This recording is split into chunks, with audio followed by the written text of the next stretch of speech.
Bismillahirrahmanirrahim. Assalamualaikum warahmatullahi wabarakatuh. Kami dari kelompok 3 akan memaparkan hasil diskusi kami mengenai topik 3 tentang mengulas asesmen di dalam kelas. Adapun asesmen yang kami ulas yaitu mata pelajaran matematika di kelas 9 pada fase D, capaian pembelajaran.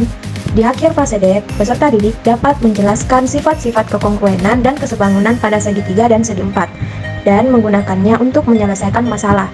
Mereka dapat menunjukkan kebenaran teorema Pitagoras dan menggunakannya dalam menyelesaikan masalah, termasuk jarak antara dua titik pada bidang koordinat Kartesius. Adapun tujuan pembelajaran yaitu melalui tanya jawab, diskusi kelompok dan pemberian tugas, peserta didik dapat menentukan sifat dua segitiga yang sebangun dan menentukan syarat dua segitiga yang sebangun.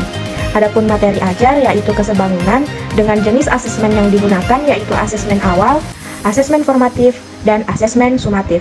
Adapun bentuk asesmen yang digunakan yaitu pada asesmen awal berupa pertanyaan pemantik, sedangkan asesmen formatif dan asesmen sumatif berupa soal tertulis. Berikut adalah hasil ulasan asesmen yang telah kami lakukan.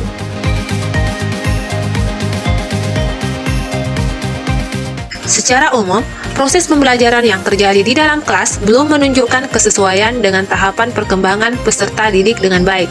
Namun, sudah ada beberapa kondisi yang memperlihatkan upaya guru dalam melakukan penyesuaian tersebut. Pertama, pada bagian pertanyaan pemantik. Pertanyaan pemantik yang diajukan oleh guru memberikan kesempatan kepada peserta didik untuk mengevaluasi pemahaman mereka terhadap materi yang telah diajarkan. Namun, saya perhatikan bahwa tidak semua peserta didik yang ada merespon aktif terhadap pertanyaan tersebut. Beberapa dari mereka terlihat ragu atau bahkan diam saat ditanya oleh guru. Saya berpikir ini mungkin terkait dengan tingkat kesiapan sosial dan atau kognitif mereka.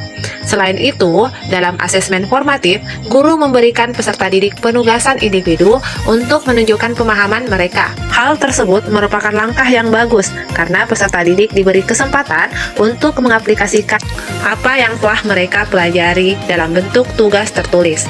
Namun, saya juga melihat bahwa ada beberapa peserta didik yang terlihat menyalin jawaban dari teman mereka tanpa memperhatikan dengan baik instruksi atau konten yang seharusnya mereka kuasai. Hal ini menunjukkan bahwa ada beberapa kekurangan dalam memastikan bahwa semua siswa benar-benar memahami materi dengan baik.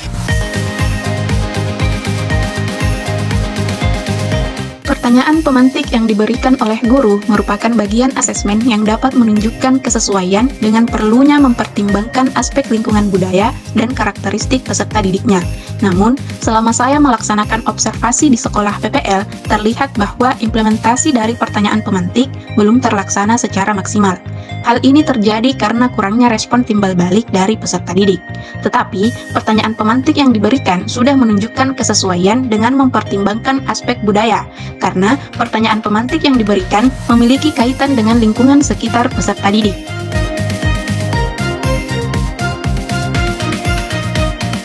Berdasarkan observasi yang dilakukan di kelas, tidak ada kesesuaian asesmen dengan kemampuan peserta didik, baik dari asesmen awal maupun asesmen sumatif.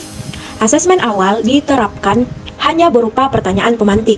Tidak terdapat asesmen awal yang menggambarkan karakteristik tingkat kemampuan peserta didik maupun gaya belajar peserta didik. Sehingga, dalam implementasi dari asesmen formatif dan sumatif juga tidak dibuat berdasarkan tingkat kemampuan peserta didik.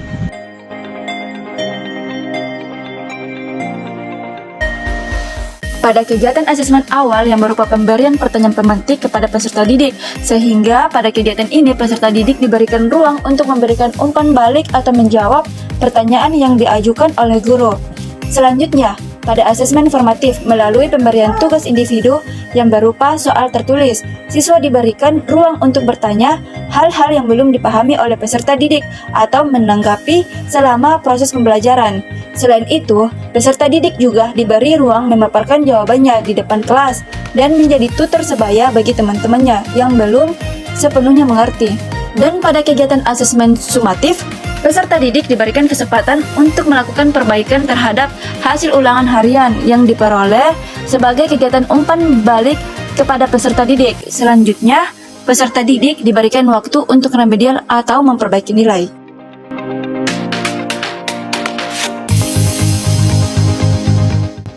Sebagai calon guru, saya percaya bahwa meningkatkan efektivitas asesmen dalam kelas adalah kunci untuk memastikan pembelajaran yang inklusif dan bermakna bagi setiap siswa.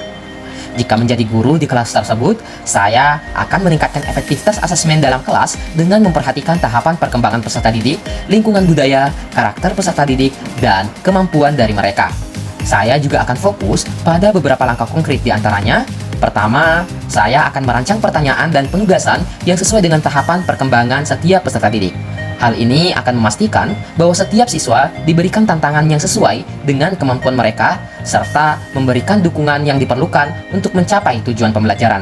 Selanjutnya, saya akan mengintegrasikan elemen budaya yang relevan dalam konten asesmen. Ini penting untuk memastikan bahwa siswa merasa terhubung dengan materi yang diajarkan dan bahwa pembelajaran memiliki relevansi dalam konteks kehidupan mereka sehari-hari. Saya juga akan memberikan penyesuaian asesmen berdasarkan kemampuan individual siswa. Ini dapat mencangkup memberikan pilihan dalam metode penilaian, memberikan waktu tambahan, atau menyediakan bantuan tambahan sesuai dengan kebutuhan masing-masing siswa. Selain itu, saya akan meningkatkan ruang untuk umpan balik siswa. Ini akan memungkinkan siswa untuk berpartisipasi aktif dalam proses evaluasi mereka sendiri dan juga memberikan kesempatan bagi saya untuk memahami kebutuhan belajar individual mereka dengan baik. Dengan demikian, upaya ini akan menciptakan lingkungan pembelajaran yang lebih beragam, responsif, dan memberikan kebutuhan unik setiap peserta didik.